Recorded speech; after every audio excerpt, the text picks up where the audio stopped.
Welcome in, everyone. I'm TJ Horgan. I'm with Nick Kermelewicz, aka The President, the artist of the new hit single, The Bully. Nick, talk a little bit about, you're from Chelsea, Mass. Talk a little bit about how you started rapping, when you started, and who your influences were. I started rapping. I started writing songs basically like back in like 6th grade with a couple buddies of mine. It was cool because like my mom would always be like, you can remember lyrics to songs, but you can't remember like test answers and stuff like that. So right. All my life I've just been like, a music head. I used to perform like other people's songs at like family parties and stuff. So it was like cool. Like I just love performing, and I didn't get into it until like after high school. Is when I started really getting interested in like recording, and I basically taught myself, how to do all, record, and finally like just finally started my production. You know what I mean? So. So. And growing up, you said you started in 6th grade. Yep. Were there particular rappers or music icons who you look up to and tried to emulate when you first started performing? I would listen a lot. I listen to everything. I love like every single type of music, but rap always was just like that thing that, I would go to, learn like the, like the structure of building like a song and stuff like that. I would listen to a lot of like Eminem, 50 Cent, G-Unit, The Game, artists like that, Yep. So. How have you seen your music change from when you first started writing your early stages to what you're at right now? Oh my God, yeah. Everybody thinks they're the best, but when you actually become the best, you look back and you're like, wow, why was I even doing this? It's like anything, you develop, you basically train yourself, and you bounce off of other people, styles and stuff like that, and you kind of find yourself. And there are so many subgenres and different types of rap. How would you describe your music within rap? I'm a real like positive person. I like to stay humble, so I would say like, just like positive vibe. It's just like, I'm not talking about robbing people and doing drugs and stuff like that. It's basically like real life. So yeah. And a lot of that, you mentioned robbing people, doing drugs, that sort of perpetuates an image of bully culture that sort of is associated with rap music. Right. And you making a song speaking out against that defies what the expectation is for rap music. Right. Why do you think that is, that rappers are viewed as, a bully almost? Everybody wants to be the best. Everybody wants shiny things. They want money. They want the girls. They want the fancy cars, stuff like that. Yeah. I just feel like it's too cliche. You know what I mean? There's just like, everybody wants to be the best. So it's just like, why make a song about a girl, or all the girls you get, and all the money you have and stuff like that. Why not speak on like real life situations and problems in America? You know what I mean? So. So what made you step away from the mold? What made you start being a positive rapper? I think it's more of like personality. I'm not fake. I won't go into like a situation where I'm like, a lot of people, what I notice, a lot of people introduce themselves, they'll be like, yo, what's up? This is your boy, T Swizzle, you know what I mean? That's what I call myself. Exactly. That's why, I heard your music too, so it's good, It's just like people turn, like that, once there's, eyes looking at you, they become a different person. So it's like, why not just be yourself wherever you go, whatever you do, and that's like the best thing about making music is like you can really, you can basically be yourself, people just don't get that, So let's hone in a little bit on the hit, what we're talking about right now, The Bully. What were your influences for writing that? Well, it's actually a funny story. So I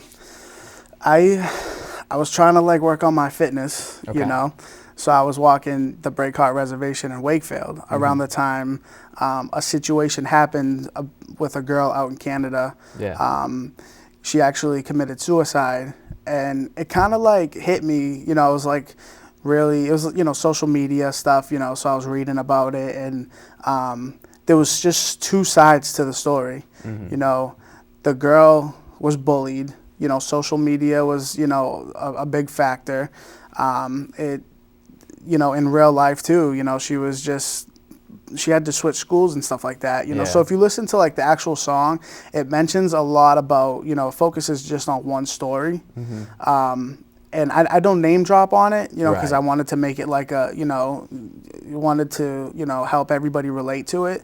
But it was, it was just basically that, one particular like story that really hit me. Yeah. So I just remember like finding the instrumental from the producer I was working with, and I was just walking one day and it just like hit me, I was listening to it in my headphones and it just hit me. I was like, I need to write about, bullying, and I need to like try to help, the world and just like stop, Right, so. Right.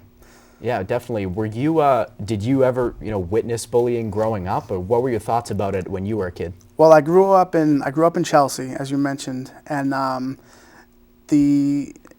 growing up like in the inner city is really hard, especially, for somebody who, I moved from Lynn, and there was a lot of, getting to know people and stuff like that. Right. So at first, like back then, it was just like, oh, who's the new kid and stuff like that, I mean, don't get me wrong, I'd hold my own, right.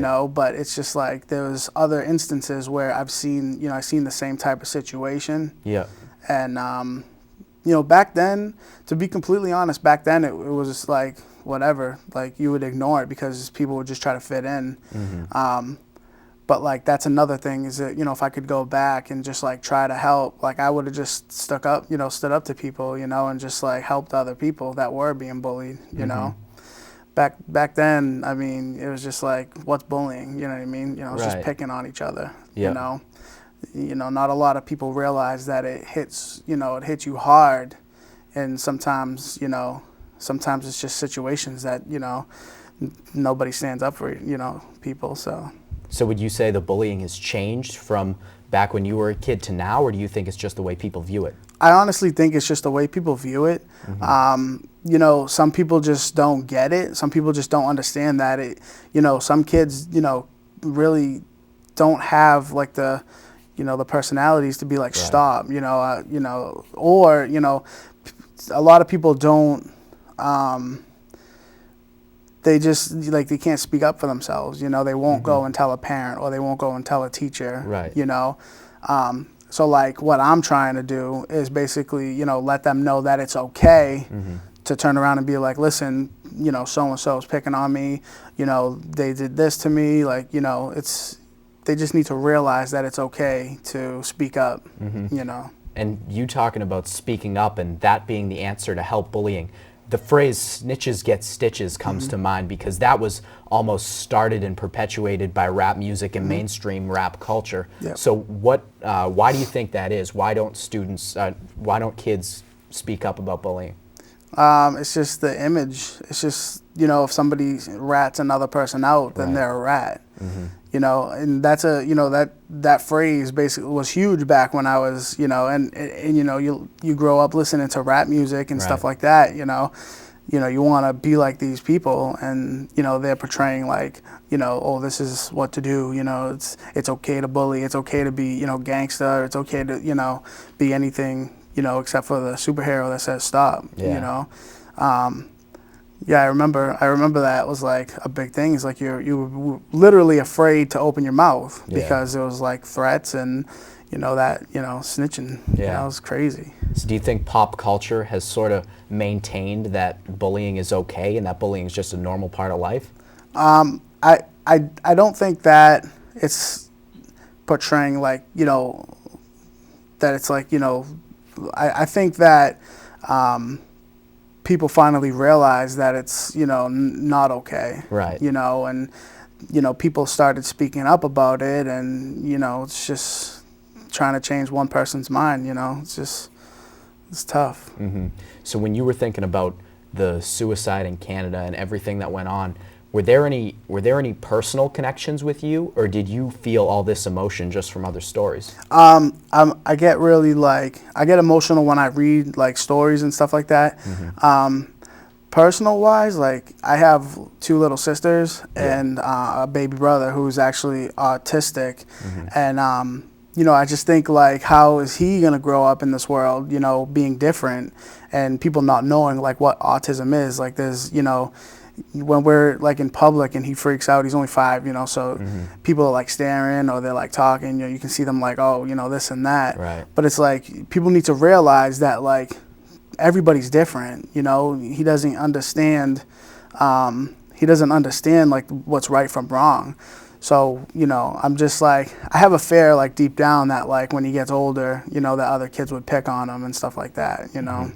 So I basically, I don't know, I mean, it just comes from being an older brother, you know, and just trying to avoid the, you know, the being, you know, bullying and stuff like that, you know. Right, yeah, exactly. You know, in the video you portrayed, you know, what the negative side of bullying is, like what's the worst that can happen. What would you say, in your opinion, kids should do before they escalate to the point where they're committing suicide? Well, kids nowadays, I know when I was younger, I was very secretive, you know, I wouldn't tell my parents stuff, you know, it's just, you need to be open. You just really need to be open with your family, best friends, whoever you can talk to, you know, even if it's somebody you just met and you just feel, you know, like you can trust them, you just need to talk to somebody, because the more it builds inside, the more, you know, you're going to think of the negative thing to do, or turning to like drugs or turning to alcohol, and, you know, eventually escalating to suicide. It's just not the right thing. You know, it's his life. You know what I mean?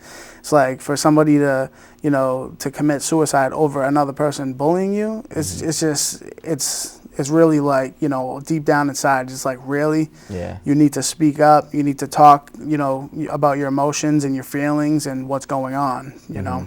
Yeah, absolutely. That's awesome. Now, we'll get into a little bit more of the technical side of the video. You worked with Astro Piano Films. How did you start working with them? Shannon Carter was the director. Yeah. I'm actually good friends with her sister, and her knowing that I make music, you know, they were looking for some music for one of their last movies that they did. And I actually, you know, gave them a song to, you know, be in a party scene for their last film, Mark of the Dog Rose. So when I met Jessica there, Jessica Cook's the director. She was the, you know, the videographer, the director, and the editor. She, you know, I had the song put out for a year. You know, I was thinking like, oh man, I would love to do a video for this, and just like the situations, I would go to other, you know, filmers and just be like, can we do this? Can we do that? And they would just shoot it down. With her, she was all about it right away. So it was actually weird, because I had my whole own, you know, storyline to it. You know, it was totally different. And Shannon was like, no, I'm gonna rewrite this. You know, I was like, okay. You know, like I'm really open to like other people's ideas. I love working with people. So I gave her a chance. I'm like, yes, please. You know, let's see what we can do. So that was back in like August. So we've been like, you know, we've been preparing and trying to set this up for a long time. So it's been a real long time trying to, you know, get this out there, and you know, so. Do you want to give us a little insight as to what your vision was for the video and how that changed, how the progression went? Well, yeah, I had more of like 3 or 4 different stories based into one video. Shannon was like, let's focus on, you know, one, and then try to focus on the positive at the end, and try to make it like a, you know, just like really anti-bullying and, you know, stuff like that. And it's just 2 different visions that came together. You know, it was just perfect. It's just like the greatest situation ever. So when you sort of refined the vision a little bit, how much say did you have in what went on during the film and the plot type stuff? I mean, by the time we started shooting, I was like, it's all you. Like, you guys shoot the video, do what you want to do with it, and then call me for whatever you want me for. You know, I basically turned the project over to Shannon and Jessica, because them 2 working together is just like the dream team. You know, it's just they're geniuses. You know, and to put them in a situation where I'm like, listen, I want like I really don't want me in the video. I'd Right. rather just have a storyline to it. Yeah. You know, she was like, I was thinking the same thing, you know, so it kind of like worked out, Yeah. you know, once they pitched me, you know, Yep. their idea.